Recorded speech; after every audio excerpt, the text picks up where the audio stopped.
Good morning students. कल हमने किया था बच्चों magnetic field intensity due to a solenoid. आज हम करेंगे उससे आगे magnetic field due to toroid भी कल हमने कर लिया था। आज हम करेंगे बच्चों motion of charge particle. Motion of charge particle, motion of charge particle, motion of charge particle in electric field, in electric field. Charge particle किसमें मूव करेगा बच्चों? इलेक्ट्रिक फील्ड के अंदर।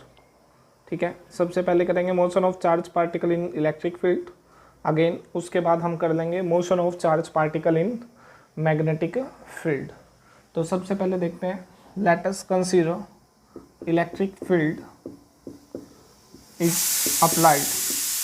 मान लेते हैं यहाँ पे हमने इलेक्ट्रिक फील्ड अप्लाइड कर दिया। ये है बच्चों चार्ज पार्टिकल। सपोज कर लो इसके ऊपर पॉजिटिव है चार्ज। कैसा है? पॉजिटिव। ठीक है, और ये मोशन की वजह से आगे जा रहे हैं और इलेक्ट्रिक फील्ड की वजह से नीचे की तरफ जा रहे हैं। तो नेट मोशन आ रहा है बच्चों, इसका पैराबोलिक पाथ आ रही है। इसमें जिस तरह से हमने प्रोजेक्टाइल किया था उसी तरह से इसमें दो पाथ हो जाएंगी, एक हॉरिजॉन्टल और दूसरी कौन सी हो जाएगी बच्चों? वर्टिकल। एक हो जाएगा हमारा एक्स और दूसरा क्या हो जाएगा? वाई। ठीक है, तो जो एक्स है वो तो है यूनिफॉर्म मोशन और जो वर्टिकल वाई है वो है uniformly accelerated motion. Uniformly accelerated motion, तो दोनों मोशन है। सबसे पहले motion along x axis, motion along x axis solve करते हैं। Motion along x axis, motion along x axis करेंगे तो वेलोसिटी जो मान लेते हैं v, वो किसके इक्वल आएगी बच्चों? x बाई टी के। और यहाँ से हमारा t आ जाएगा x बाई वी के। x तो है हॉरिजॉन्टल डिस्टेंस और v क्या है? वेलोसिटी। ठीक है, अब वर्टिकल के लिए लेते हैं motion along y axis, motion along y axis. जब मोशन अलोंग y एक्सिस करते हैं तो y इज इक्वल टू आएगा ut plus half eighty square, क्योंकि ये यूनिफॉर्मली एक्सेलरेटेड मोशन है और यूनिफॉर्मली एक्सेलरेटेड मोशन के लिए इक्वेशन ऑफ मोशन अप्लाई होती है। ठीक है, तो y इज इक्वल टू कितना है? u की वैल्यू कितनी है? इनिशियली स्टार्टिंग में किसमें बच्चों? रेस्ट पे है, तो 0 प्लस हाफ एक्सेलरेशन निकाल लेंगे। t की वैल्यू हमें पता है x by v, x by v का स्क्वायर। ए की वैल्यू निकाल लेते हैं, एक्सेलरेशन कितना आएगा। अब इसमें हमें पता है कि जो फोर्स है एक तो वो मोशन की वजह से था और दूसरा इलेक्ट्रिक फील्ड की वजह से था। तो इलेक्ट्रिक फील्ड की वजह से जो फोर्स होएगा बच्चों वो किसके इक्वल आएगा? हमारा Q इंटू ई। ई यहाँ पे इलेक्ट्रिक फील्ड है, पॉजिटिव से नेगेटिव, और इस चार्ज पार्टिकल के ऊपर इलेक्ट्रिक फील्ड की वजह से जो फोर्स है वो आएगा हमारा क्यू ई। तो यहाँ से हम सोल्व कर लेंगे, ए की वैल्यू आएगी क्यू ई बाई एम। कितनी आ जाएगी? ए की वैल्यू आ जाएगी हमारी क्यू ई बाई एम। इसमें पुट कर देते हैं तो वाई इज इक्वल टू आ जाएगा, ए की वैल्यू आ रही है q e by m x by v का स्क्वायर। तो यहाँ से डायरेक्टली हमें पता लग रहा है वाई डायरेक्टली टू किसके हैं? एक्स स्क्वायर के। अगर एक वेरिएबल दूसरे वेरिएबल के स्क्वायर के डायरेक्टली हो तो इससे हमें पता लग जाता है पाथ कैसी है बच्चों? पैराबोलिक है। कैसी आ रही है? पैराबोलिक पाथ आ रही है। वाई डायरेक्टली टू किसके आ गया? एक्स स्क्वायर के। वाई डायरेक्टली टू किसके आ गया बच्चों? एक्स स्क्वायर के। इट मीन्स पाथ कैसी होगी उसकी? पैराबोलिक हो जाएगी। तो ये था हमारा motion of charge particle in electric field. Suppose कर लेते हैं यहाँ पे इलेक्ट्रिक फील्ड है और चार्ज पार्टिकल मूव कर रहे हैं। अब मूव कर रहा है मोशन की वजह से, तो फोर्स है F is equal to m a. और जैसे इलेक्ट्रिक फील्ड के अंदर आएगा तो उसके ऊपर फोर्स लगेगा। पॉजिटिव है तो नेगेटिव की तरफ जाएगा, नेगेटिव है तो किधर की तरफ जाएगा? पॉजिटिव की तरफ जाएगा। इस तरह से बहुत से क्वेश्चन आते हैं। जब इलेक्ट्रॉन हो गया, प्रोटॉन हो गया, इलेक्ट्रिक फील्ड में मूव कर रहे हैं तो किस तरह की पाथ फॉलो करेगा? हमें पता है किस तरह की पाथ फॉलो करेगा बच्चों? पैराबोलिक। इस तरह का टॉपिक हमने क्लास 11th में भी कर रखा है। क्लास 11th में था प्रोजेक्टाइल मोशन, जो ग्रेविटी की वजह से नीचे की तरफ आ रहा था या नीचे से फेंका था, तो मोशन की वजह से भी जा रहा था और किसकी वजह से आ रहा था? ग्रेविटी की वजह से भी। तो दो फोर्स लग रहे थे उसमें भी। ठीक है, तो 2 डायमेंशन मोशन था और ये भी कौन सा मोशन है बच्चों? 2 डायमेंशन मोशन है। लेकिन हमारा टॉपिक क्या है? Motion of charge particle in electric field. ठीक है, तो ज़्यादातर बच्चे जो इलेक्ट्रोमैग्नेटिज्म स्टडी कर रहे हैं वो ध्यान रखेंगे हमारा मैकेनिक्स का कॉन्सेप्ट भी स्ट्रॉन्ग होना चाहिए बच्चों। अगर हमारा मैकेनिक्स का कॉन्सेप्ट स्ट्रॉन्ग है, इसका मतलब अगर आपको 12th अच्छे से समझना है तो 11th भी अच्छे से आना चाहिए। ठीक है, नहीं तो हम बीच बीच में डिस्कस कर ही लेते हैं टॉपिक वगैरह। तो कुछ बच्चे जो अभी नए 11th में होते हैं वो सोचते हैं कि 11th में क्या पढ़ने की ज़रूरत है, 11th बेस है बच्चों, ध्यान रखेंगे, ठीक है। 11th को अच्छे से समझेंगे, फिर 12th को और ज़्यादा अच्छे से समझेंगे, एक एक टॉपिक को बिल्कुल क्लियर कट करके चलेंगे, ठीक है। बिल्कुल बेसिक बेसिक से चीज़ें होती हैं।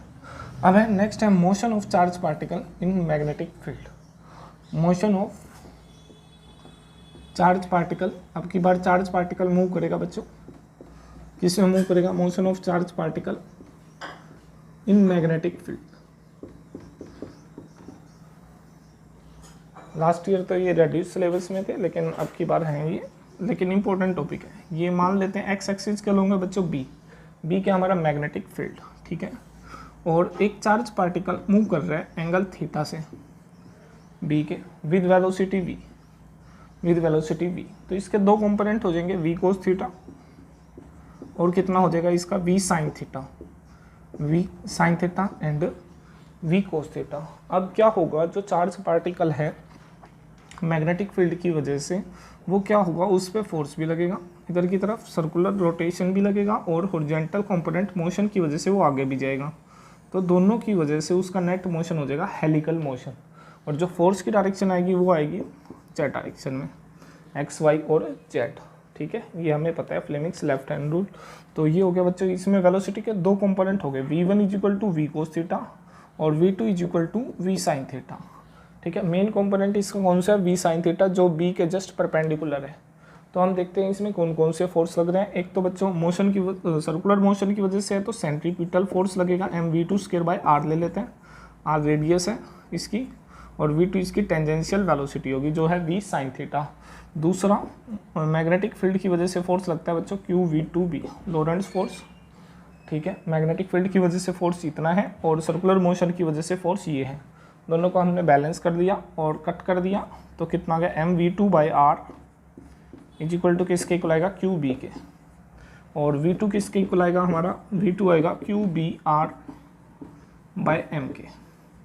तो q क्या है बच्चों यहाँ पे? चार्ज, ठीक है। मैग्नीट्यूड ऑफ चार्ज पार्टिकल, जितना चार्ज पार्टिकल का मोशन हाई होगा उतनी इसकी स्पीड ज़्यादा हाई होगी, ठीक है। b मैग्नेटिक फील्ड इंटेंसिटी होगी, r रेडियस होगी, रेडियस भी डिपेंड करती है, और m क्या होगा? मास। तो r भी हम यहाँ से फाइंड आउट कर सकते हैं, और डिफरेंट पैरामीटर हम यहाँ से फाइंड आउट कर सकते हैं। वेलोसिटी फाइंड आउट कर लिया, तो v2 बाई आर किसकी इक्वल आ जाएगा बच्चों? लीनियर वेलोसिटी अपॉन में रेडियस आ जाएगी हमारी qb बाई m, जो आ जाएगी एंगुलर फ्रीक्वेंसी या angular velocity qb by m। और इसी तरीके से ओमेगा होता है हमारा 2 pi by T, time period भी फाइंड आउट कर सकते हैं हम, फ्रीक्वेंसी भी फाइंड आउट कर सकते हैं। t आ जाएगा हमारा कितना आ जाएगा? 2 पाई m बाई qb। बेसिक फॉर्मूले हैं, कई बार हमारे न्यूमेरिकल्स में यूज होंगे, जो हम बिल्कुल बेसिक न्यूमेरिकल्स करते हैं वहाँ पे हमारे ये यूज होंगे, जब चार्ज पार्टिकल मूव करेगा बच्चों, किस में मूव करेगा? मैग्नेटिक फील्ड में। एक चीज़ हमें पता लगी कि जो मैग्नेटिक फील्ड है वो हमेशा सर्कुलर डायरेक्शन में फोर्स एक्सर्ट करता है, ठीक है। हो गया क्लियर बच्चों? ये था हमारा। आगे बढ़ते हैं नेक्स्ट, सर्कुलर मोशन आते हैं। चार्ज पार्टिकल जब किस में मूव करता है? मैग्नेटिक फील्ड में। इस तरीके से हम फ्रीक्वेंसी निकाल सकते हैं, टाइम पीरियड निकाल सकते हैं, जब चार्ज पार्टिकल किस में मूव करेगा बच्चों? मैग्नेटिक फील्ड में। उससे पहले हमने किया था चार्ज पार्टिकल किस में मूव कर रहा था बच्चों? इलेक्ट्रिक फील्ड में। नेक्स्ट हम फाइंड आउट कर रहे हैं force on A current carrying conductor place in magnetic field. Force on a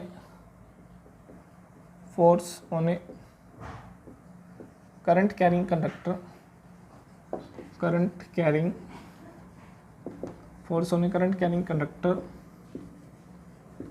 force on A current carrying conductor place in magnetic field.